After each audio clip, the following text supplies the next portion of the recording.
Welcome to the Dr. Wyatt Show podcast, where developing a long-lasting, happy relationship is the status symbol to achieve, and following my 6 marriage steps is a path to help get you there. I'm your host, Dr. Wyatt Fisher, a licensed psychologist specializing in marriage counseling. Remember to join my office hours on Wednesdays at 12 noon Mountain Standard Time. This is a time to pick my brain on any questions you have about the podcast or any other content you've been exposed to that I've created. I'm live on my YouTube channel, Instagram channel, and Facebook channel at the same time, Wednesdays, 12 noon, Mountain Standard Time. It's like office hours. So think about high school and college, you go to your professor's office hours to pick their brain. So likewise, I have office hours for you. So take advantage. Today we're going to talk about 3 steps to a correct mindset with feedback.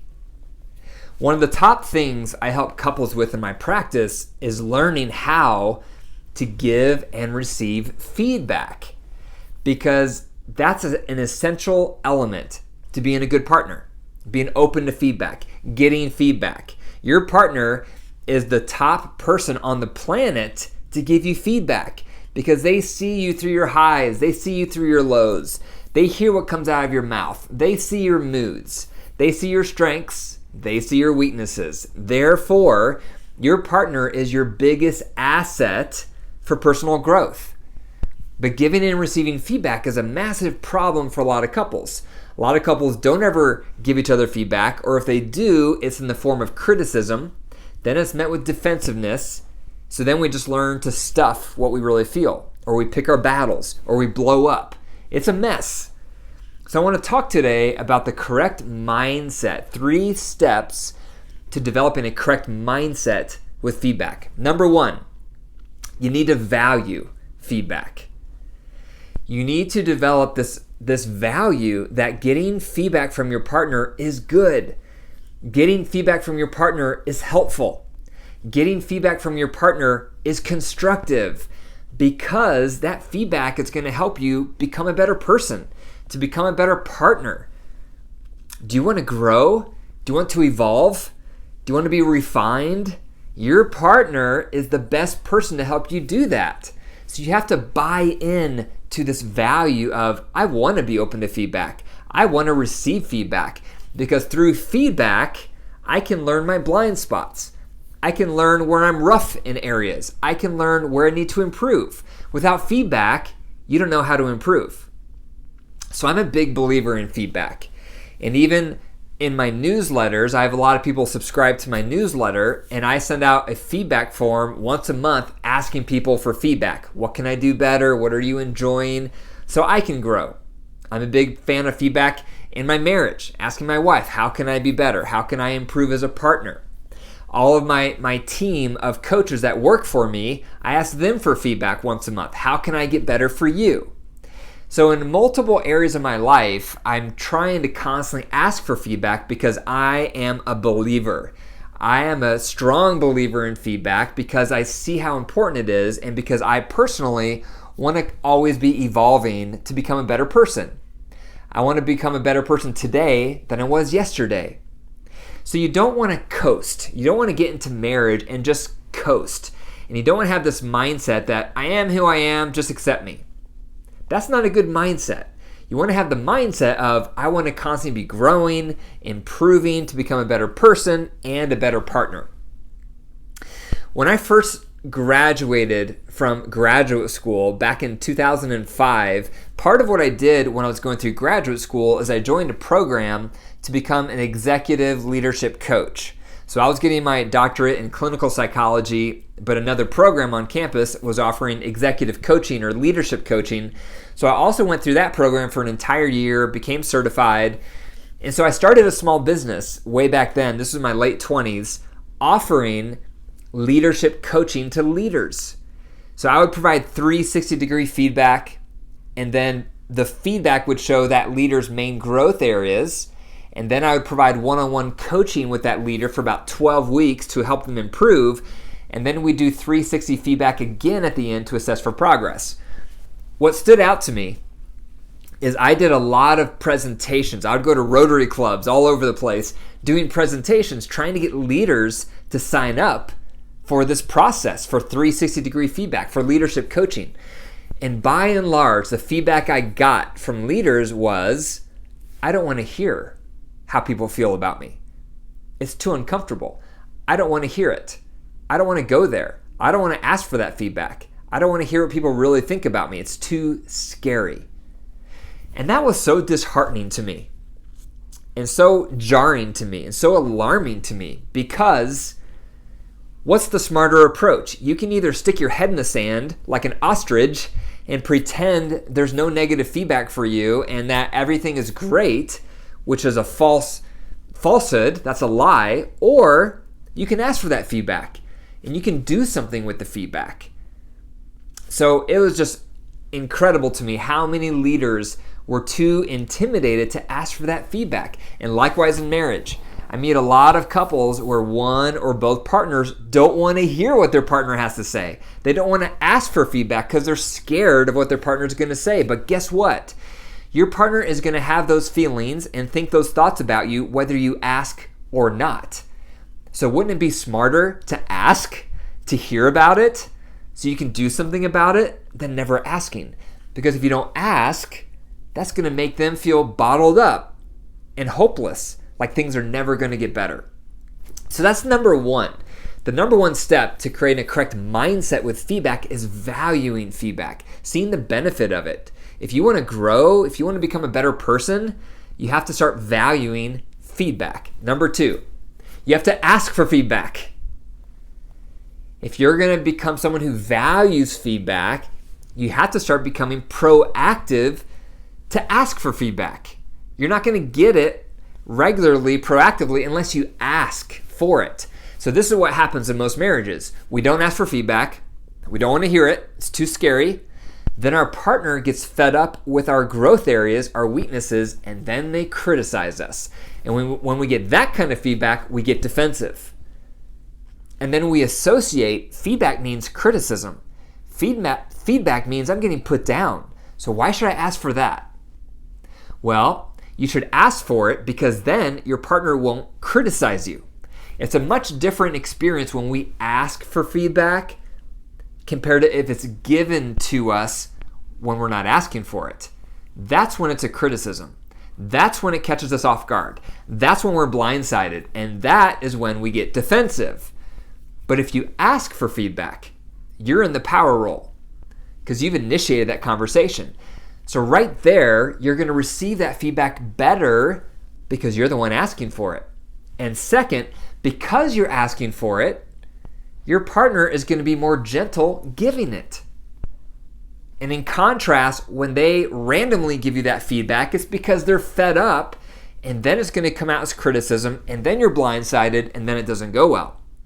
So the top tool I recommend for asking for feedback is the bullseye question. Ideally, this is done during your routine of head-heart checks. Hopefully, you're doing your head-heart checks. That's a routine to cultivate emotional intimacy. You want to be doing your head-heart check more days than not. And at the end of the head-heart check, add on the bullseye question. And this is what it is. What's one thing I did right today? And what's one thing I could have done better? What's one thing I did right today? What's one thing I could have done better? Those are powerful questions. So let me unpack that. First of all, you're initiating this. So you're in a position of power. Then you're asking for something positive. That's going to feel good. That's going to build you up. That's going to show you what you're doing right. And it's good for your partner to have to think about what you're doing right. It's a win-win. Then you ask for what could I have done better? And that gives your partner an opportunity to share any missteps you had throughout the day, any blind moments, blind spots. It gives them a chance to share where you could have been better. Maybe you said something that hurt their feelings. Maybe you missed an opportunity to respond to their need. Maybe you did something that was offensive. Who knows? None of us are perfect. Most of us make missteps in our marriage on a regular basis.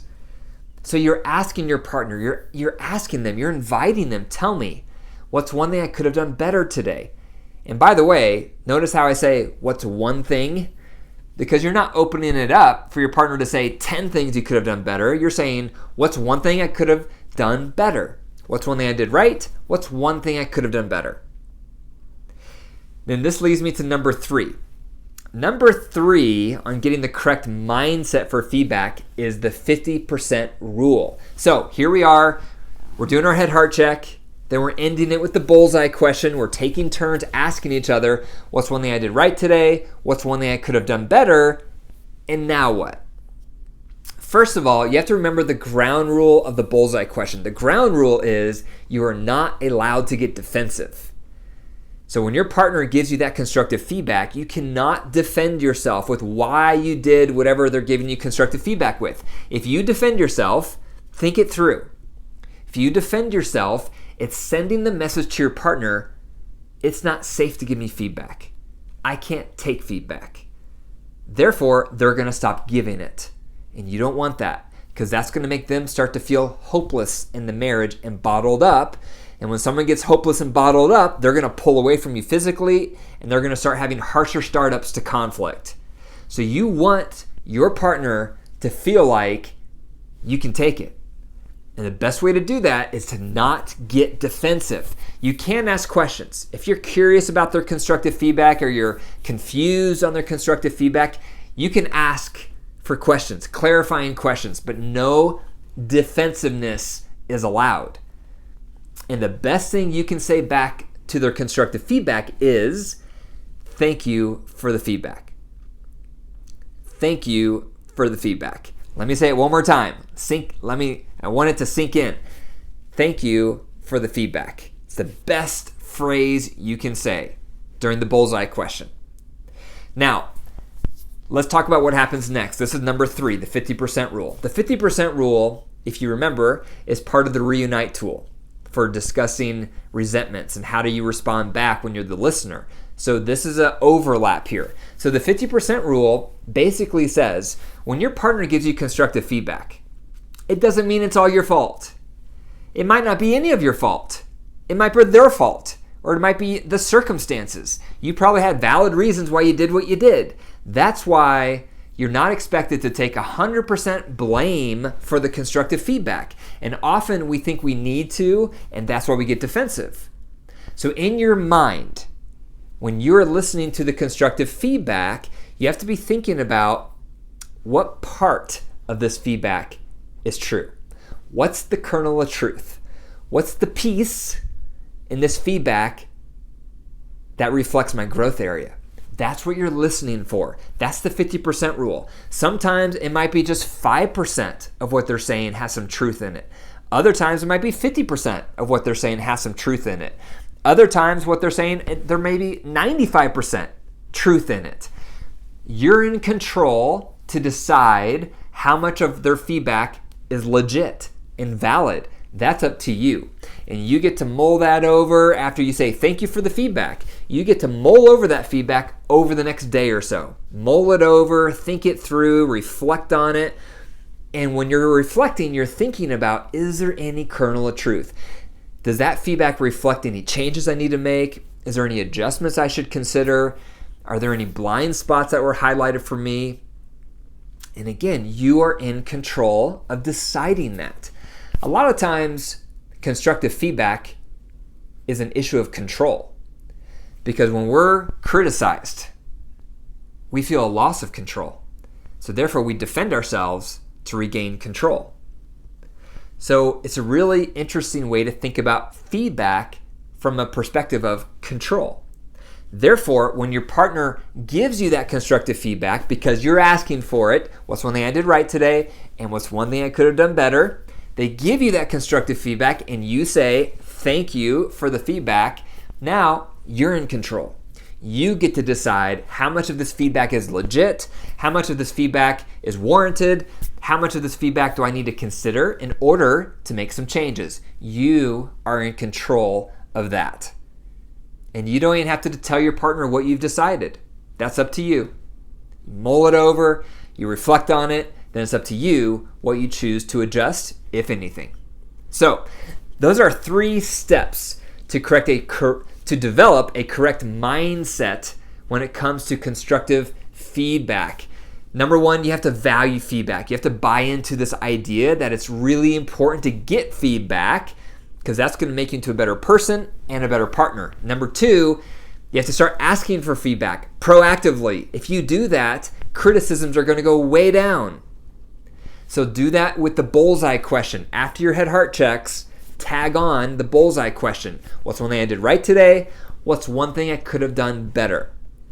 Number three is the 50% rule. Once you get that feedback, you say thank you for the feedback, then you mull it over, you reflect on it, and you sift through for that kernel of truth, no matter how big or small, it's up to you, that you want to make some changes on.